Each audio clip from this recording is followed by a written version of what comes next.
49 fertility centre మీకు అందిస్తుంది కేవలం 899 రూపాయలకి ఫర్టిలిటీ అసెస్మెంట్ ప్యాకేజ్. తెలంగాణ రాష్ట్ర శాసనసభ బడ్జెట్ సమావేశాలకు రంగం సిద్ధమైంది. ఇప్పటికే ఏపీలో అసెంబ్లీ బడ్జెట్ సమావేశాలు జరుగుతున్న సంగతి తెలిసిందే.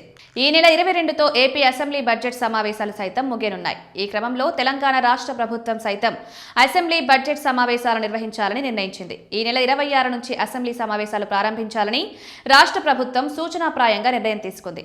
23న ముఖ్యమంత్రి రేవంత్ రెడ్డి అధ్యక్షతన జరగబోయే కేబినెట్ సమావేశంలో చర్చించి తుది నిర్ణయం తీసుకున్నట్లు తెలుస్తోంది.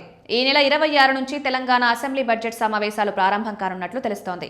అసెంబ్లీ బడ్జెట్ సమావేశాల్లో తొలి రోజు ఉభయ సభలను ఉద్దేశించి గవర్నర్ జిష్ణుదేవ్ వర్మ ప్రసంగిస్తారు. ఫిబ్రవరి 28వ తేదీన శాసనసభలో ఆర్థిక శాఖ మంత్రి deputy CM Bhatti Vikramarka budget ప్రవేశపెట్టనున్నారు.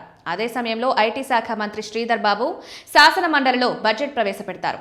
ఈసారి 10 నుంచి 15 రోజుల పాటు సమావేశాలు నిర్వహించే యోచనలో ప్రభుత్వం ఉన్నట్టు తెలుస్తోంది. అసెంబ్లీ బడ్జెట్ సమావేశాలకు సంబంధించి ఆర్థిక శాఖ వార్షిక బడ్జెట్ ప్రతిపాదనలను తుది అరుగులు దిద్దుతోంది.